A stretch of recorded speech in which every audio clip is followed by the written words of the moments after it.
Los habitantes del cantón Durán, en Guayas, viven bajo tensión por la inseguridad y criminalidad. Cerca de 100 locales comerciales han cerrado sus puertas.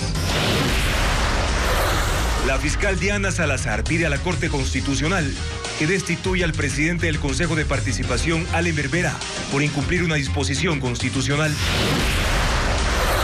El caudal que alimenta el complejo hidroeléctrico de Paute cayó de 60 metros por segundo a 7. 125 laboratorios de droga en la frontera de Colombia con Ecuador fueron destruidos desde diciembre, según el Ministerio de Defensa. La NASA trajo a la Tierra muestras de un asteroide que permitirá entender cómo se formaron los planetas. Una fuerte granizada sorprendió a los habitantes de Texas porque unas bolas de hielo del tamaño de pelotas de tenis cayeron dañando vehículos y techos de casas. ¿Qué tal, amigos? Nueva semana de noticias en Televistazo Estelar, lunes 25 de septiembre. Bienvenidos. La inseguridad y criminalidad en Durán mantienen bajo tensión a esa localidad guayasense. Sus habitantes temen morir como víctimas colaterales de alguna balacera. Merlin Ochoa muestra los efectos de la violencia en ese territorio, uno de los más peligrosos de Ecuador.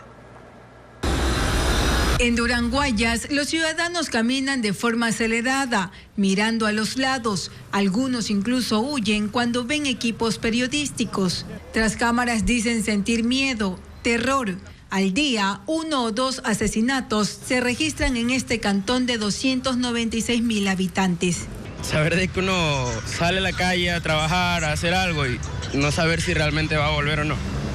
Porque una cosa es que se mataran entre ellos allá si es posible, pero más muere la persona que no tiene nada que ver. Ecoavisa fue a 3 sectores del centro de la ciudad y no solo la zona del Malecón lucía así, desolada. También los barrios más populares donde no cuentan con calles asfaltadas ni servicios básicos. En el recorrido de 2 horas, el equipo de Televistazo contabilizó 100 locales cerrados. La actividad comercial se ha reducido en los barrios del este. Los dueños comentan que el miedo está matando su economía. Se sienten secuestrados por la delincuencia. Ya a las 5, 6, 7 de la tarde se va. Las tiendas, el comercio en general está paralizado. No hay productividad.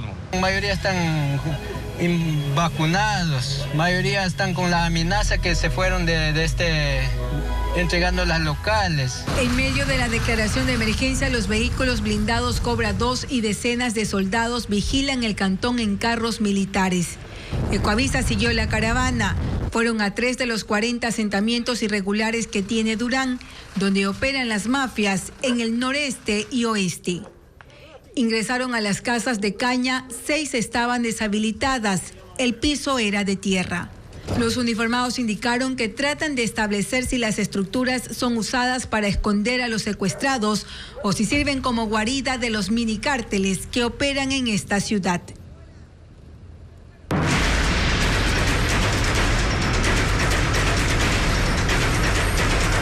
Educación, la otra víctima.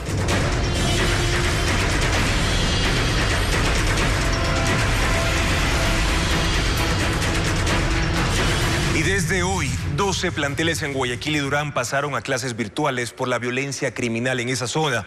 Sin embargo, el Ministerio de Educación no ha podido sustentar por qué la medida solo durará 8 días en el cantón. Diego Cuenca detalla estos cambios.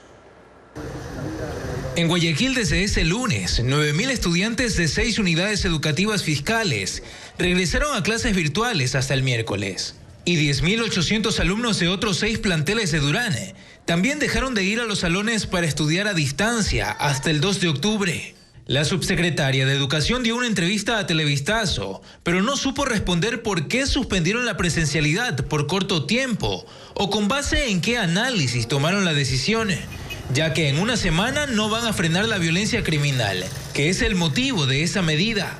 Además, se solicitó un diálogo con la ministra y la viceministra, pero ambas autoridades dijeron que al menos hoy no podían dar declaraciones. En el caso del Cantón Ferroviario, los planteles que cerraron son la Escuela Monseñor Leonidas Proaño y la Unidad Provincia del Cañar, ubicados en la Ciudadela Primavera 2. También la entidad Milton Reyes, que está en el sector del Recreo 1, el Colegio Bachillerato Imbabura en el Recreo 2, la Unidad Rafael Larrea en el Recreo 3 y Benigno Rodas Maldonado en el Recreo 4. Pero no son los únicos establecimientos que están en esas zonas. Por ejemplo, la unidad educativa Durán está a 4 minutos de Primavera.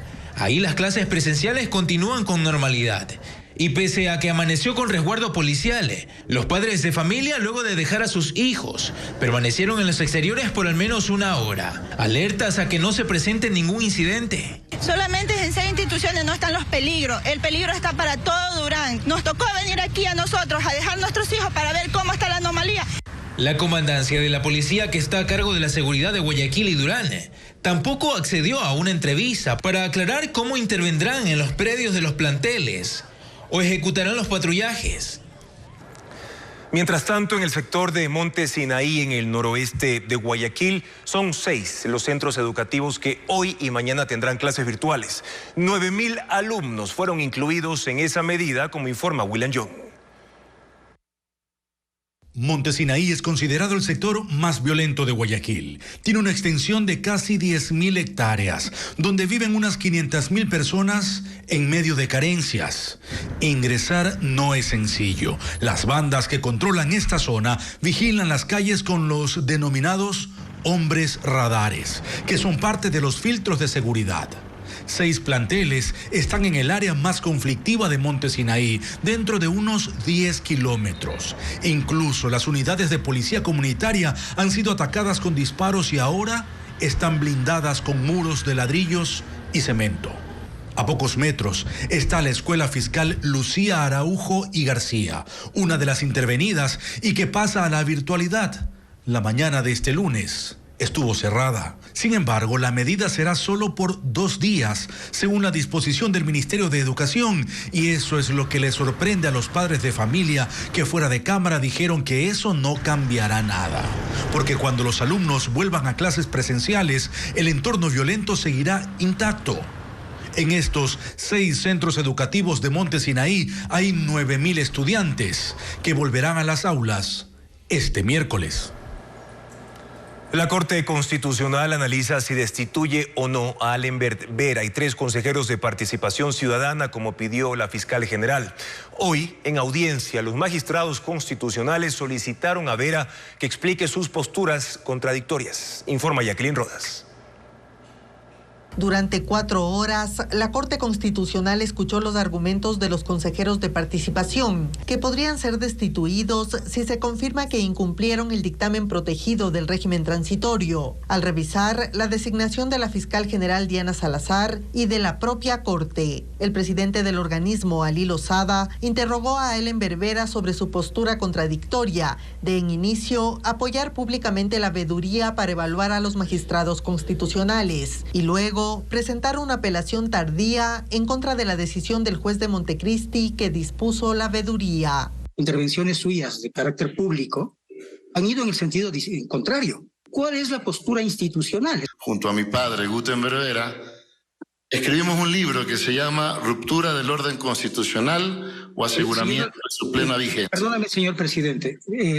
Debo aclarar si no estaba suficientemente clara mi pregunta.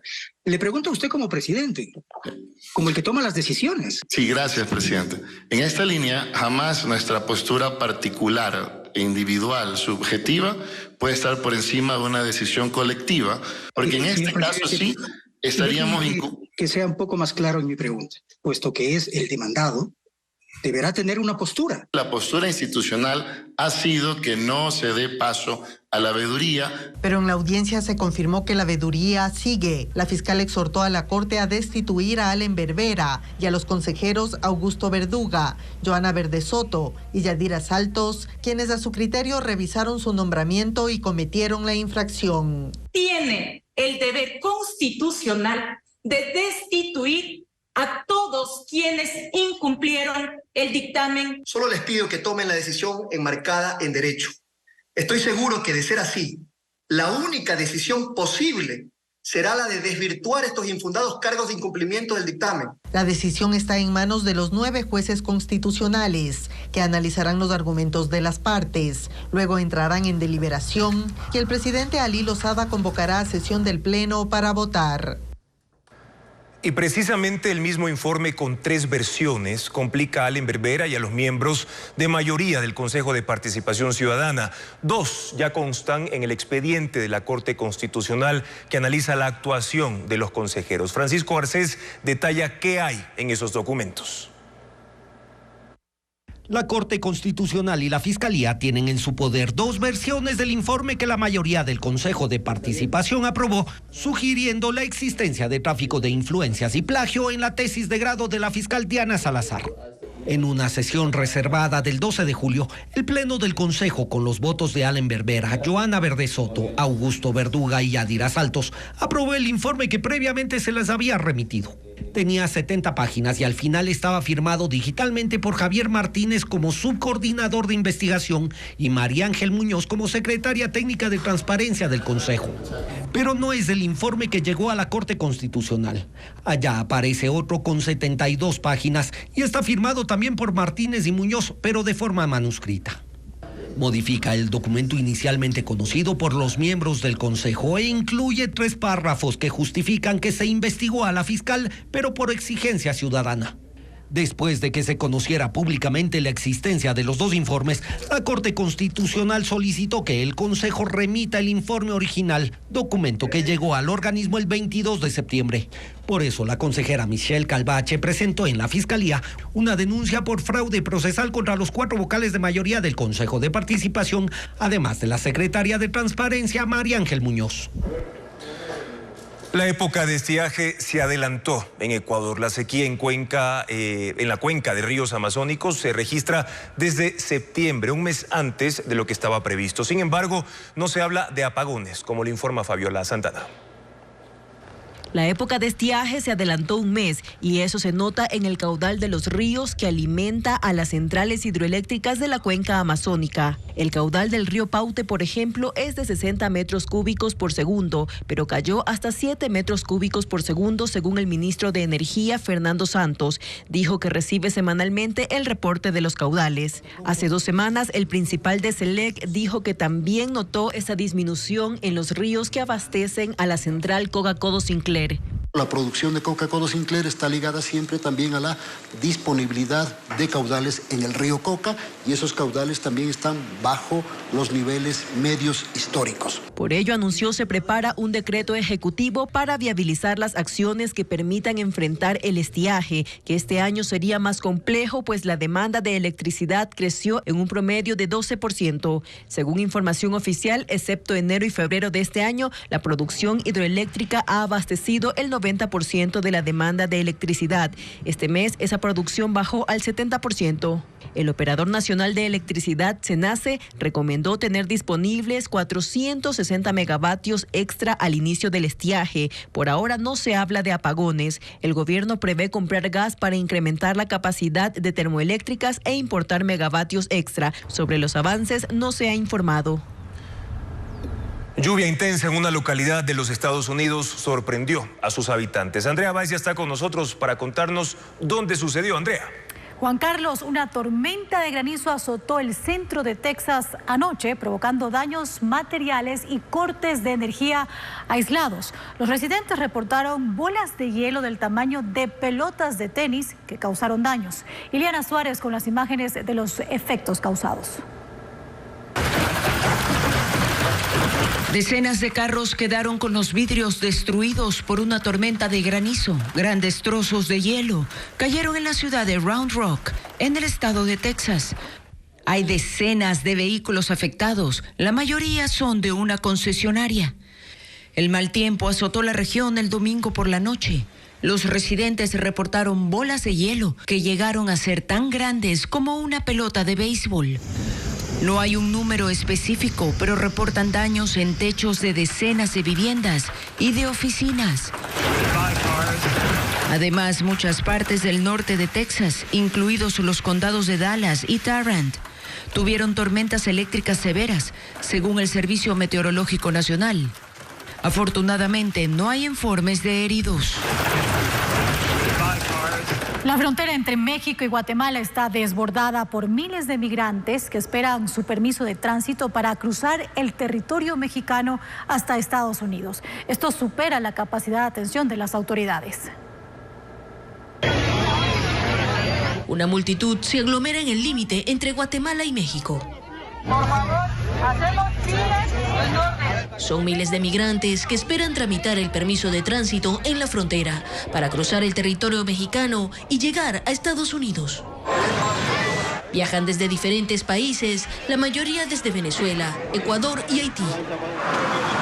Migración México procesa 2.000 solicitudes de tránsito diariamente, pero aún así no cubre toda la demanda. Tapachula es un punto de encuentro histórico migratorio y la crisis que está viviendo el mundial y nos está llevando a flujos para la cual no estábamos preparados. Es parte de la crisis que pone al límite su capacidad de gestión. En el norte, con la llegada masiva de extranjeros. En el centro, con miles de personas arriesgando sus vidas, subiéndose a los trenes de carga. Y en el norte, con quienes intentan cruzar ilegalmente a Estados Unidos.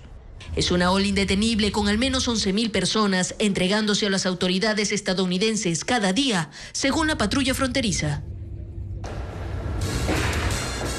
Es momento de una pausa comercial, pero más adelante un deslizamiento sepultó una comunidad en Guatemala por las intensas lluvias. Además, 125 laboratorios de droga descubiertos en la frontera norte en 10 meses. Algunos estaban en San Lorenzo, Ecuador. ¿Cómo lo lograron? Ya le contamos.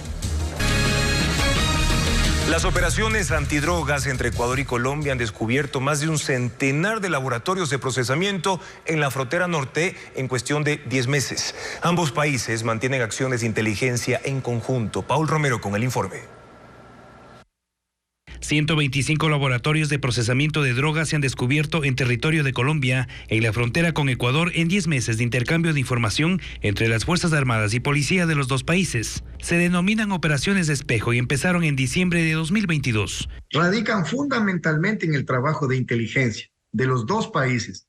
Este intercambio de información que se tiene, producto del análisis, la investigación, etcétera, etcétera, realizamos la planificación y vamos a la ejecución de las operaciones mismas en el límite de frontera. Estas operaciones coordinadas también permitieron descubrir 6 laboratorios de procesamiento de droga en territorio ecuatoriano. Los dos últimos en julio en San Lorenzo, provincia de Esmeraldas. Cada laboratorio con una capacidad de producción de 6 toneladas de droga, es decir, neutralizamos 12 toneladas al mes de producción de sustancias sujetas a fiscalización. En la frontera con Colombia, Ecuador tiene 6.000 soldados desplazados en 13 destacamentos. Los resultados del censo 2023 revelaron un repunte de familias que utilizan viviendas prestadas. En cambio, un descenso de las que tienen casa propia. Diego Puente con más de esos datos. El uso de viviendas prestadas aumentó en los últimos 12 años.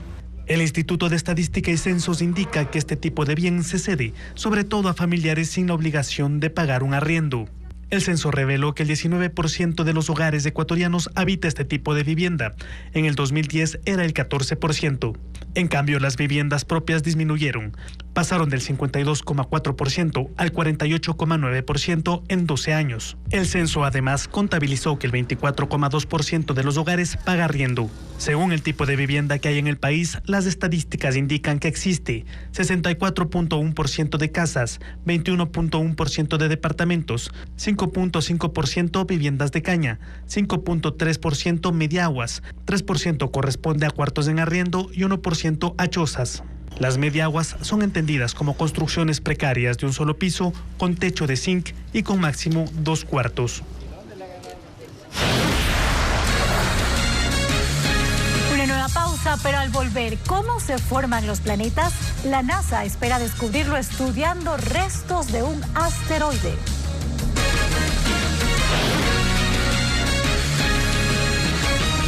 El gobierno de Estados Unidos abrió una investigación tras un incidente por turbulencias severas en un vuelo de la aerolínea JetBlue que iba de Guayaquil a Fort Lauderdale en la Florida este lunes. 8 pasajeros tuvieron que ser hospitalizados. 7 de ellos eran pasajeros y 1 es miembro de la tripulación. La compañía indicó que el hecho se dio cuando el avión se acercaba al aeropuerto de esa localidad en Estados Unidos.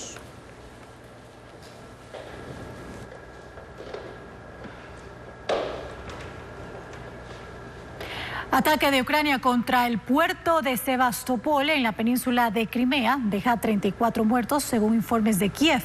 En el sitio se ubica el cuartel de la flota rusa en el Mar Negro y el ejército ucraniano asegura que entre las víctimas está el almirante Víctor Sokolov, comandante de la Fuerza Naval en esa región del país, quien es además uno de los más altos oficiales rusos muertos en combate desde que se inició la contraofensiva ucraniana.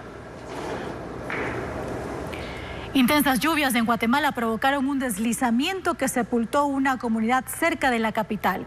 Parte de una montaña se desprendió durante la madrugada de este lunes, arrasando viviendas y dejando a 18 personas desaparecidas, entre ellas 10 menores. Equipos de rescate trabajan en busca de sobrevivientes, pero hasta el momento solo han podido sacar el cuerpo de una niña de 5 años. Y en Níger se desatan nuevas protestas contra la presencia militar francesa. Las relaciones entre ambos países se han deteriorado desde el golpe de Estado por parte de soldados rebeldes. Níger fue colonia francesa hasta 1960 y ante la tensa situación actual, el presidente Emmanuel Macron anunció el retiro de tropas y de su embajador. Informa Pedro Jiménez.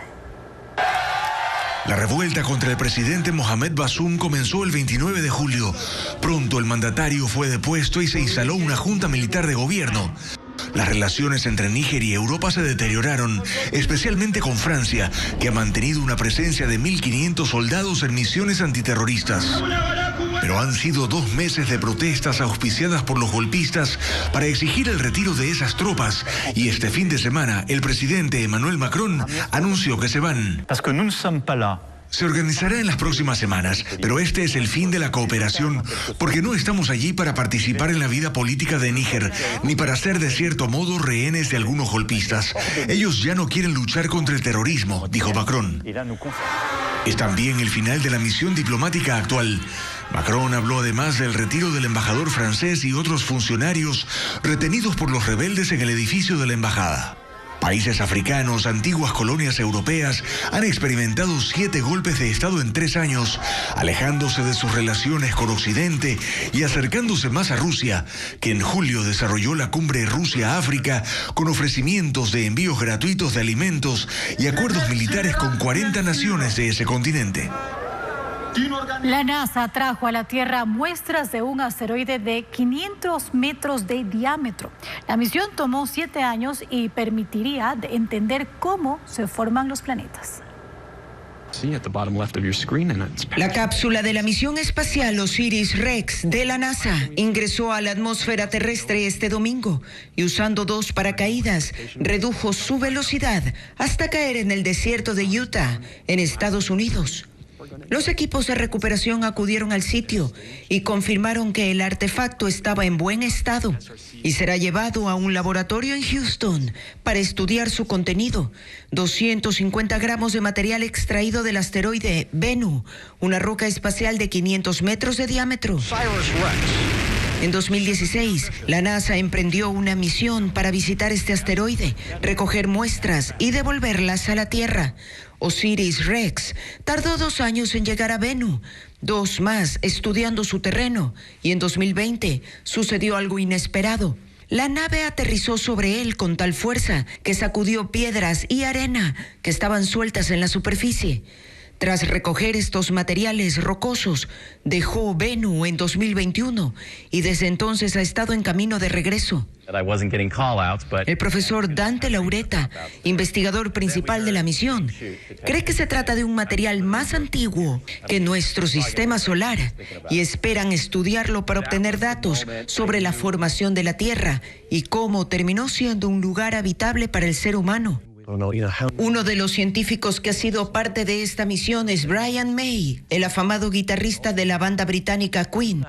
May es ante todo un astrofísico, quien creó las imágenes estereoscópicas o tridimensionales a partir de los datos que envió la nave, que permitieron localizar un lugar seguro para aterrizar la cápsula sobre la roca espacial. El 70% de la muestra permanecerá guardada para que las generaciones futuras puedan conocer más usando mejor tecnología. El resto será repartido entre más de 200 científicos que forman parte de esta misión. En Italia falleció Matteo Messina, el mafioso siciliano considerado el más poderoso de Europa. Este hombre de 61 años estuvo fugitivo por 3 décadas.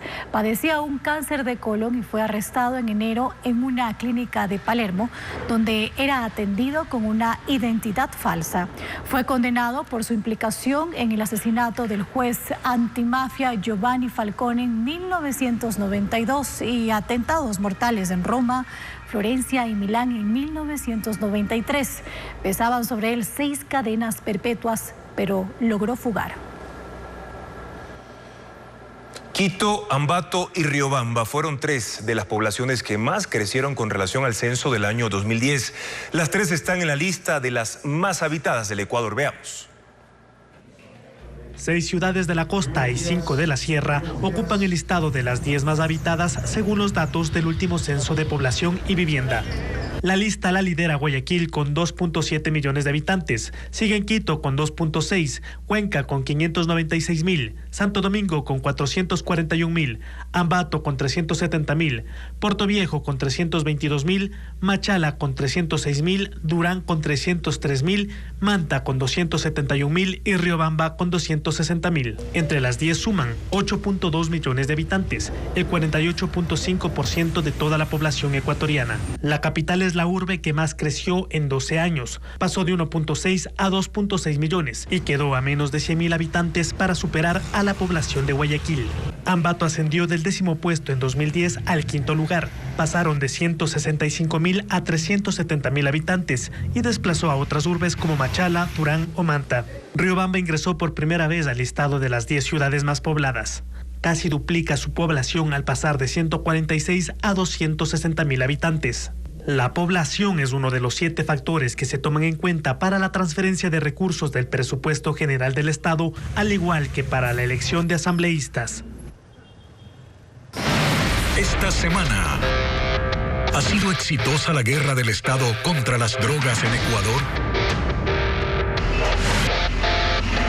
Un informe especial de Televistazo, aquí en Ecuavisa.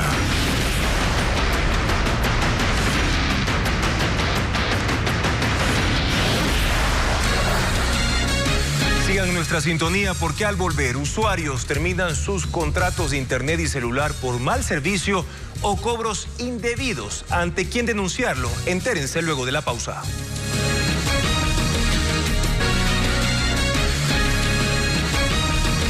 El Fondo Monetario Internacional y el Banco Mundial advierten al sistema financiero ecuatoriano sobre el riesgo de que los créditos otorgados por bancos y cooperativas también queden impagos por el fenómeno del Niño.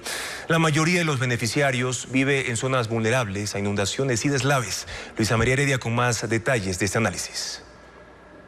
Una de las conclusiones de la evaluación al sector financiero de Ecuador que hicieron el Fondo Monetario Internacional y el Banco Mundial establece que la alta exposición del territorio a desastres naturales representa un riesgo directo para los bancos y las cooperativas. El 20% de los préstamos bancarios y el 25% de los cooperativos se han otorgado en zonas propensas a inundaciones, sequías, deslizamientos de tierra, erupciones volcánicas y eventos sísmicos. Es decir, a escenarios devastadores para los pobladores que los llevarían a dejar de pagar sus deudas. Incluso el 23% de los créditos otorgados se han entregado en sectores sensibles al cambio climático para actividades como la agricultura. Este reporte fue difundido a vísperas de la llegada del fenómeno del Niño, por lo que se convierte en una advertencia para la banca. Aunque el presidente de la Asociación de Bancos Privados del Ecuador, Marco Rodríguez, asegura que las entidades están preparadas. Se enfoca en apoyar la reactivación. Esa es una de las recomendaciones del fondo,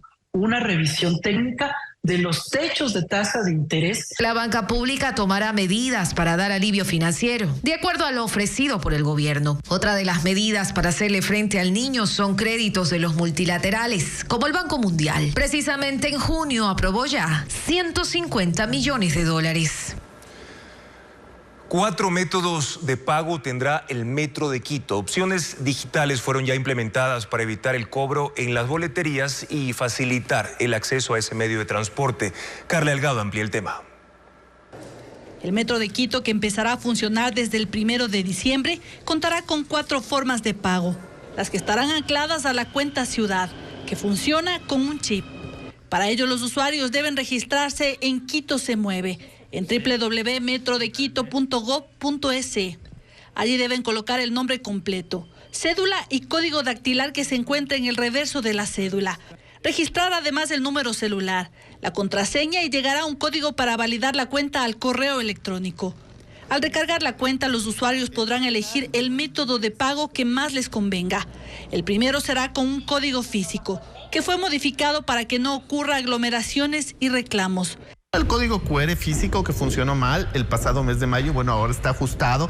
De hecho, el tamaño es mucho menor y funciona ya con los validadores. Después reducir el tamaño y posteriormente realizar las pruebas necesarias del tiempo de duración entre que ingresa el documento y puede ser validado. Esto tomaría como máximo 4 segundos. También los usuarios podrán acceder al servicio con un código QR digital, es decir, desde la pantalla de su celular. Una tercera forma será mediante la cédula, innovación que se realizó con ayuda del registro civil. La cédula tiene un chip, ese chip está atado a esta cuenta Ciudad. Nosotros en la cuenta registramos el saldo y cada vez que usted utilice la cédula lo que va a pasar es que le debita del saldo que usted tiene en su cuenta. Para que la gente nos pueda entender de una manera más sencilla, esta cuenta Ciudad es parecida al chip que usted instala en su vehículo cuando va a pasar peajes. Entonces cada vez que usted pasa un peaje le reduce el saldo y le avisa, le dice cuánto saldo adicional le queda. La última forma de pago será mediante la tarjeta de la ciudad, que se adquirirá en las estaciones del metro con un costo de $5. La idea es que la mayoría de personas usen estas opciones para evitar el pago en boletería, aunque esta sí estará habilitada para la ciudadanía. Por ahora, quienes necesiten ayuda para crear la cuenta Ciudad lo podrán hacer en las boleterías de 2 estaciones del Metro de Quito, la de San Francisco y la de la Universidad Central. 5.000 empleos directos genera la industria carrocera nacional. Solo en Ambato, donde se concentra el 60% del ensamblaje de unidades de transporte público.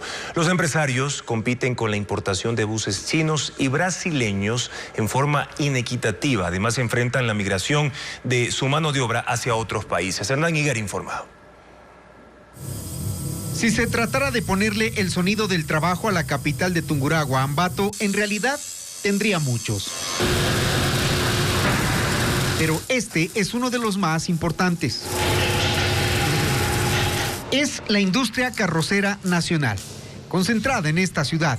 Aquí se arman el 60% de las unidades de transporte público que circulan por todo el país. Hay 40 empresas que producen carrocerías en todo el Ecuador. De ellas, 25 están en Ambato. Que seguimos creyendo en el país, la provincia en la que seguimos trabajando, generando plazas de trabajo y reinvirtiendo en nuestras empresas. Los pioneros en el ensamblaje están por cumplir 60 años. El ruido es intenso. Los taladros, moladoras, sueldas sobre el metal y el olor a pintura son habituales para los 80 trabajadores que le van dando forma a cada vehículo. Es un trabajo preciso. Cada modelo tiene su prototipo fijado en un plano donde las medidas son al milímetro. Nada puede fallar. A ellos les llega el motor instalado en un chasis y con planchas de acero importadas proceden a hacer las estructuras laterales. Deben crear y pasar algunas pruebas de control de especificaciones técnicas y seguridad. La industria se apoya en enormes guillotinas y plegadoras de acero, donde el empleado debe tener el control numérico computarizado para cortar y doblar el material exacto para que nada se desperdicie. Y mientras unos cortan y sueldan, otros fabrican guardachoques y partes en fibra de vidrio. El montaje se va haciendo organizadamente. La meta es ensamblar 10 buses en un mes, en este galpón. Pero la empresa más antigua no es la más grande. En La Magdalena, otro barrio de Ambato, el trabajo es más ruidoso. Es otra ensambladora de carrocerías que ha ganado nombre y prestigio. Sus 200 trabajadores producen a mayor ritmo. En 3 líneas de trabajo se empieza a ensamblar primero el piso del bus. Otros alinean los detalles. Se inspeccionan los puntos de suelda, mientras a este otro bus interprovincial se le van poniendo los acabados. Aquí la meta a cumplir es 15 buses mes si sus empleados no se van. Y es que ese es el principal problema que enfrentan estas empresas. En el último mes, entre las 2 que hemos visitado, perdieron a 100 obreros, mano de obra calificada, que migró. Otro problema que enfrentan es la demora de la Agencia Nacional de Tránsito en la entrega de certificaciones y matriculación de los nuevos vehículos. Claro, es pérdidas porque nosotros tenemos buses ya listos, terminados, que están aquí estacionados sin poder salir a trabajar porque se demora en la matriculación. Y mientras eso sucede, buses importados de Brasil y China se toman el mercado.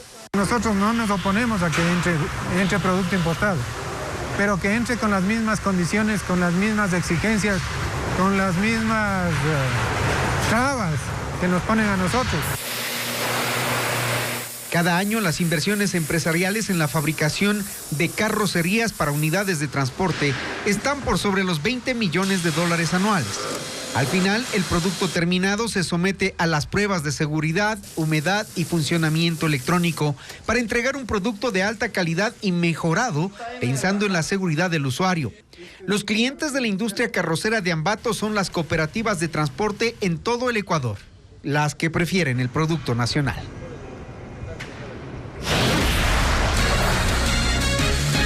¿Por qué Ecuador comprará 5 helicópteros usados a $90 millones? En breve les contamos las razones. La violencia continúa incontrolable. En Manabí, 12 personas fueron asesinadas en 24 horas, mientras que solo en Guayaquil hubo 11 crímenes durante el fin de semana. Esta tarde se reportaron más casos.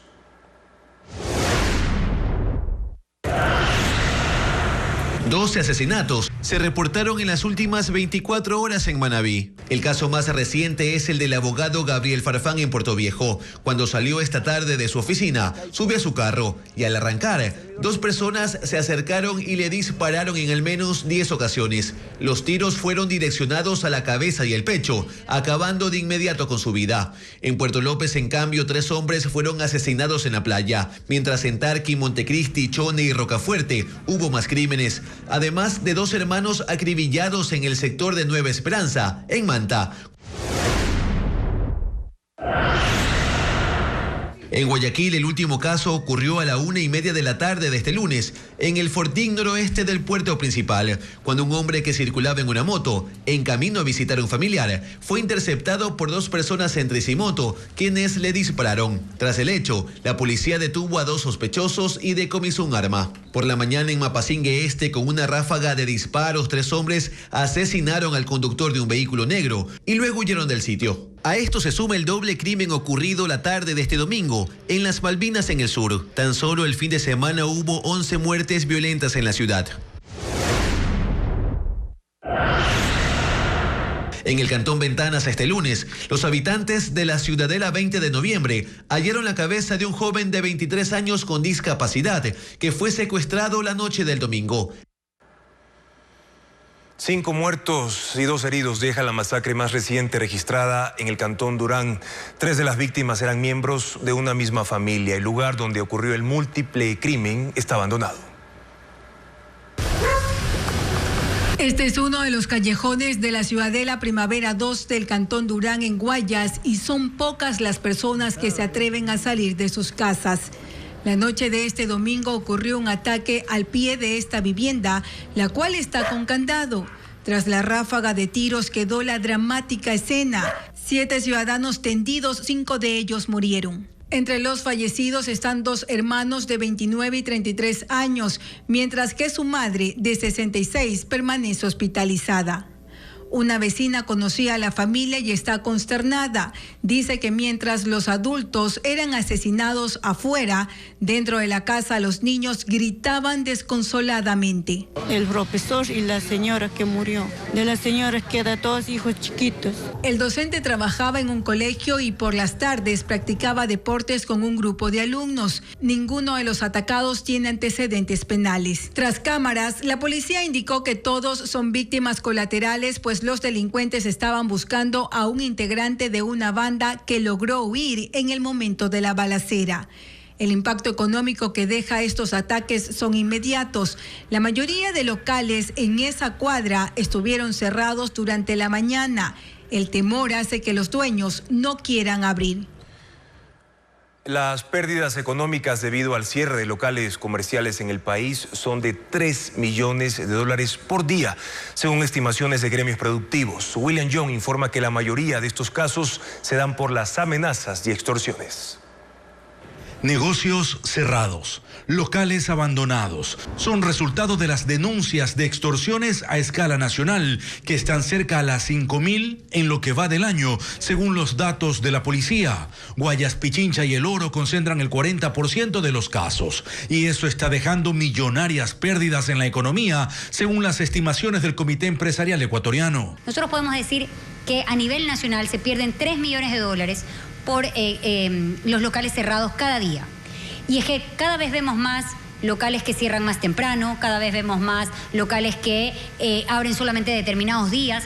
Y aclaran que estos negocios cerrados no son de una actividad comercial específica, siendo Guayaquil la urbe más golpeada, especialmente en zonas populares del norte y sur. Uno de los hechos más recientes se registró en una farmacia del sector de Pascuales. Y hoy en día ya podemos decir que este esquema de extorsión se ha popularizado a tal nivel que son negocios pequeños, medianos y grandes.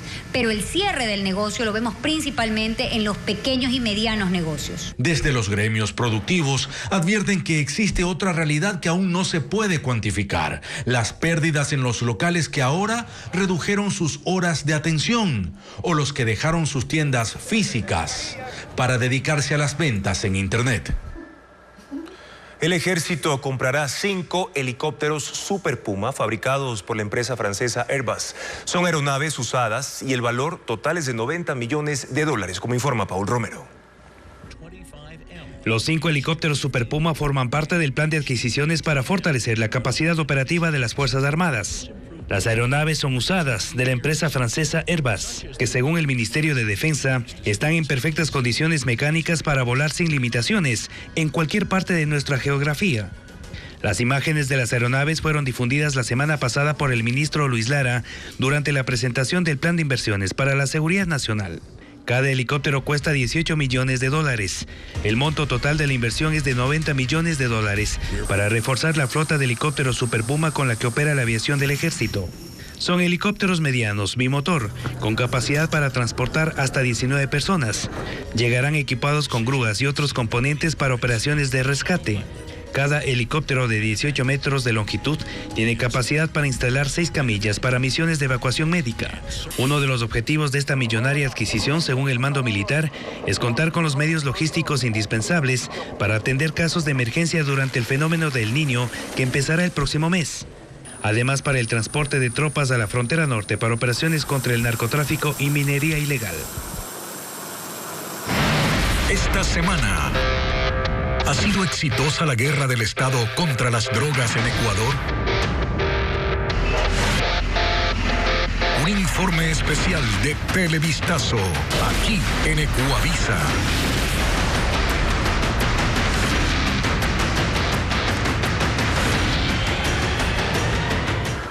Los ecuatorianos con empleo formal tienen menos ganancias salariales en comparación al año pasado. Esto revela la encuesta de empleo del Instituto Nacional de Estadística y Censos, del INEC. También que los hombres son quienes más redujeron sus ingresos. Francisco Garcés, con más detalles de estas cifras. La última encuesta de empleo realizada por el INEC muestra la situación real de los ingresos que perciben los ecuatorianos. Las mujeres siguen ganando menos que los hombres, aunque los ingresos de la población masculina se han reducido. La encuesta dice que la mayoría de ecuatorianos siguen ganando menos del salario básico unificado establecido en $450. Es que solo el 35% de los trabajadores tienen relación de dependencia y se garantizan ganar al menos ese sueldo mensual. Otro 55% de trabajadores están en el subempleo y muchos de ellos no alcanzan a ganar ese promedio mensual. Por eso los trabajadores ecuatorianos en agosto recibieron un promedio de $433 de ingresos. Ese monto representa $20 menos que el mismo mes del año pasado. Que de 100 personas, solo 35 ganan más del salario básico unificado.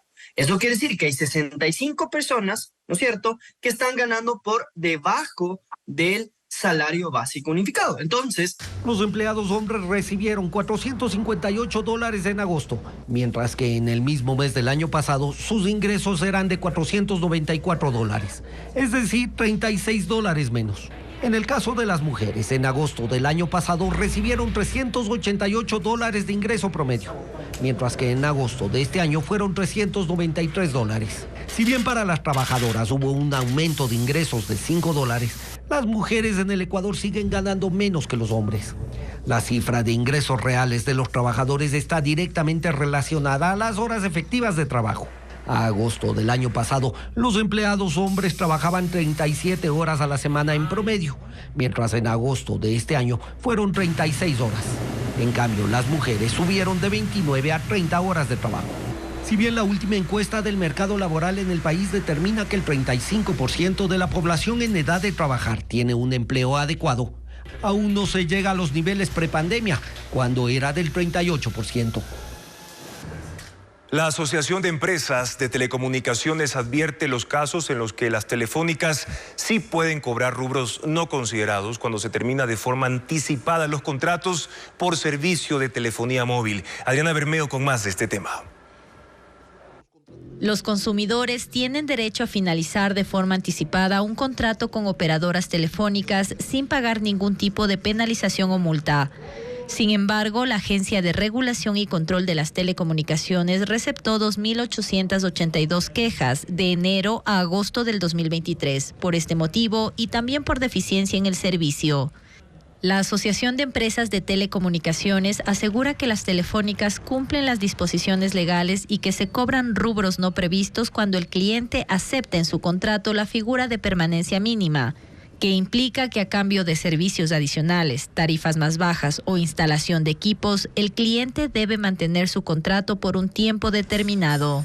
Lo que ocurre es que el cliente que decide terminar estos contratos de forma anticipada tiene que pagar el valor proporcional por los servicios que recibió más baratos o que no los canceló, porque eran el beneficio de este contrato. La regulación del Arcotel emitida en septiembre del 2018 contempla la figura de la permanencia mínima. Todos los contratos de adhesión están registrados y pasan por una verificación de parte de Arcotel, de que cumplas efectivamente la normativa. Cuando un consumidor acepta un plan de celular vía telefónica, debe pedir la grabación de la llamada como registro del contrato. Casi todas las contrataciones que hacemos de telefonía celular son a través de llamadas telefónicas o vía WhatsApp, vía telemática. Lo que deberíamos hacer es pedir un registro de esa llamada, porque si no hemos acordado ningún bono de permanencia, no debería aplicarse. Desde noviembre, 15 días antes de que se termine un contrato, las telefónicas enviarán una notificación a los usuarios para que decidan sobre su renovación. En caso de que persista la dificultad para la terminación anticipada de un contrato, la queja se puede presentar ante la Defensoría del Pueblo o la Arcotel. La diferencia es que esta última sí tiene facultad sancionadora. Sobre los débitos bancarios por servicios, las empresas proveedoras deben suspender las órdenes de cobro de usuarios que hayan terminado el contrato. Podría suceder que las telefónicas se demoren en realizar este proceso interno, por lo que la Asobanca recomienda a los clientes se acerquen a las entidades financieras para que informen su decisión de cancelar el servicio y con ello se dé por terminado el débito bancario.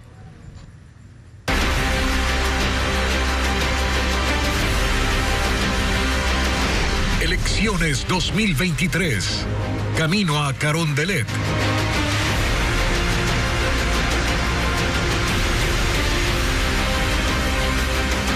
El calendario electoral establece que la campaña recién comenzó ayer, pero en la práctica los candidatos nunca dejaron de recorrer el país. A continuación, las actividades más recientes. de los dos presidenciables. Daniel Noboa ha tenido un fin de semana agitado. Visitó el Oro, Santo Domingo de los Sáchila, Santa Elena y la zona rural del Guayas, y asimismo estuvieron sus redes sociales llenas de actividad. Nuestro plan de vivienda. Él siempre ha tenido como estrategia combinar los videos serios, los de las propuestas de campaña, con otros más triviales, que lo muestran cercano y divertido. Y estos últimos fueron los que predominaron en sus cuentas durante el fin de semana. Subió videos tocando guitarra. Siguió mostrando sus listas de canciones preferidas según la ocasión. Este es el playlist que escucho cuando estoy relajado en la playa. Armó el despelote. Este es mi playlist de farra. Lo que no registra en sus propias redes, pero sí las de otros usuarios, es esta declaración que dio durante uno de sus recorridos de campaña. Seguramente en el debate, pues hasta una Gillette de llevar la otra candidata. No necesito llevar un Gillette.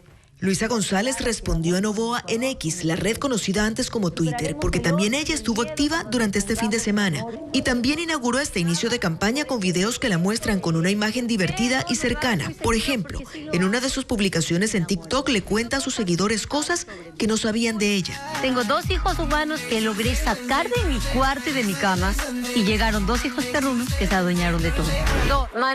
Y en otra publicación volvió a mostrar una actividad culinaria que había realizado ya hace algunas semanas, pero esta vez con más detalle e interacción. Soy experta aquí en comer. Se trata de la preparación de una tonga, un plato típico de Manabí. Es mi plato favorito. También registró los recorridos que realizó el sábado, porque el domingo no tuvo ninguna actividad pública. ¡Milagro! La campaña arrancó ya de forma oficial y se extenderá hasta el 12 de octubre próximo. Un empleo. Nosotros vamos a dar...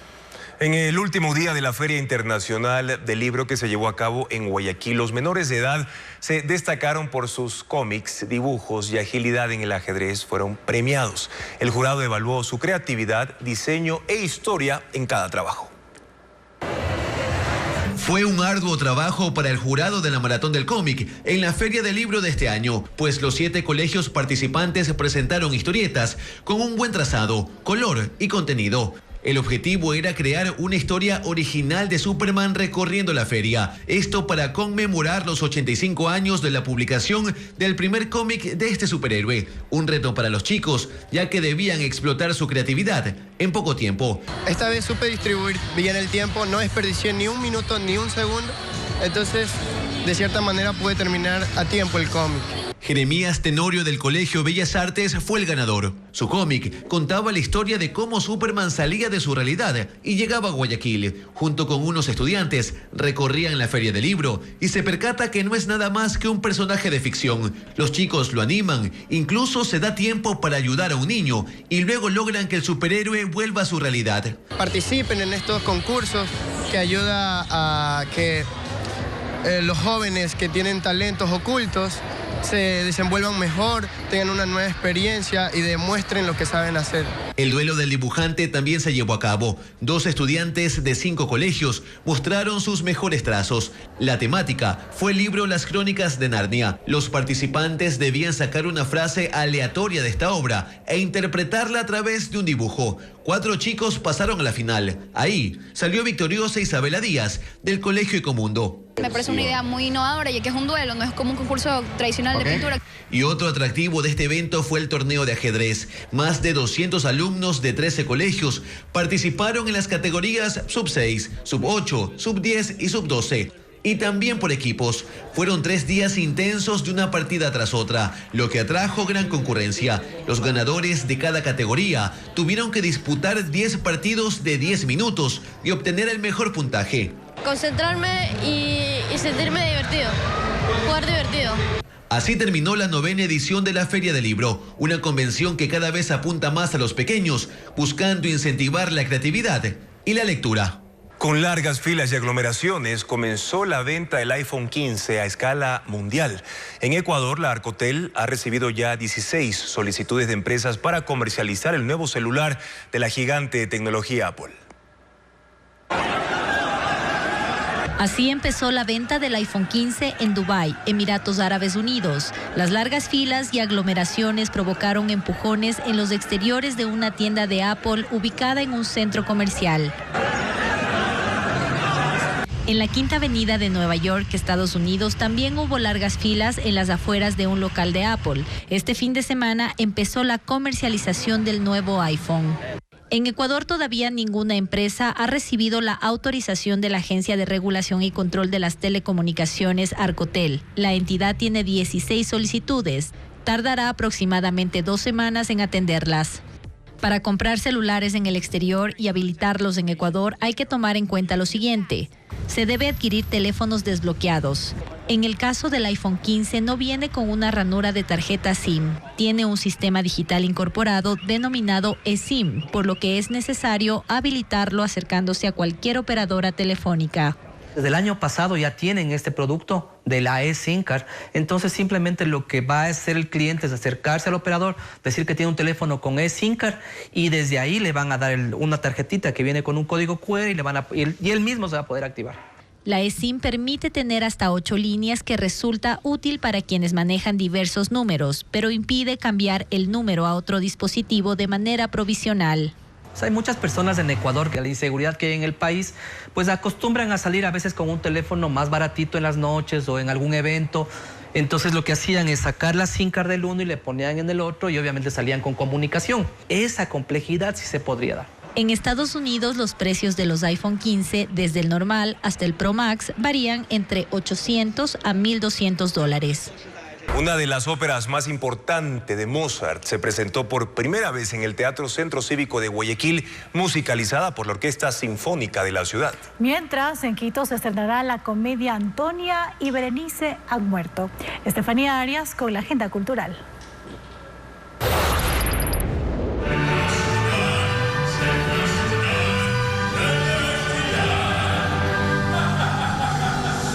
Così fan tutte es la famosa ópera de Wolfgang Amadeus Mozart, que por primera vez se presentó en Guayaquil en el Teatro Centro Cívico. Una puesta en escena diferente, sin trajes de la época, musicalizada por la Orquesta Sinfónica de Guayaquil e interpretada en italiano. Pero para que la gente la pueda entender, inclusive ustedes ven que los textos, los subtítulos que se han puesto son con emoticones, para que sean mucho más cercanos a los chicos, porque el día de hoy hemos tenido 1.422 estudiantes de colegio que han asistido a nuestra función, y precisamente por eso, porque queremos acercar este arte, que es un arte muy elevado, el arte de la ópera, a la comunidad.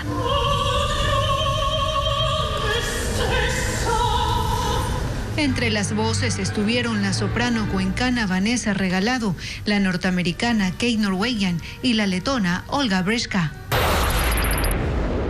Prepárate, querida, que lo que te voy a contar va a arruinar tu día. Antonia y Berenice han muerto se estrenará en la Casa de la Cultura Ecuatoriana en Quito el sábado 30 de septiembre. Una comedia dirigida por Sharon Olazabal que trata de cómo ganarse la vida haciendo teatro en las frías calles del Reino de Orión. Ambas luchan por sus ideales y por cambiar el mundo. Las protagonistas serán las actrices Fernanda Corral y Laura Oviedo. La función será a las 19:30. En cada una de estas vitrinas está el legado de Julio Estrada y Casa, fundador del Archivo Histórico del Guayas, entidad que le rinde un homenaje con una exposición de sus libros, investigaciones y escritos. Hay que recordar que él hizo muchas investigaciones en torno a la independencia de la ciudad, en torno a la banca y también la guía histórica de Guayaquil. La biblioteca de nuestro archivo lleva su nombre, con 15.000 documentos. En total el archivo tiene 94.000 bienes documentales. La muestra estará abierta al público de forma gratuita durante 2 meses y cuenta con un recorrido con guía por el archivo histórico.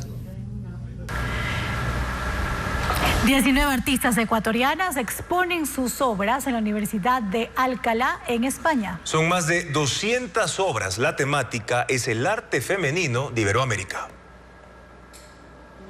Es la primera vez que una exposición reúne a tantas artistas ecuatorianas en Europa, en total 19.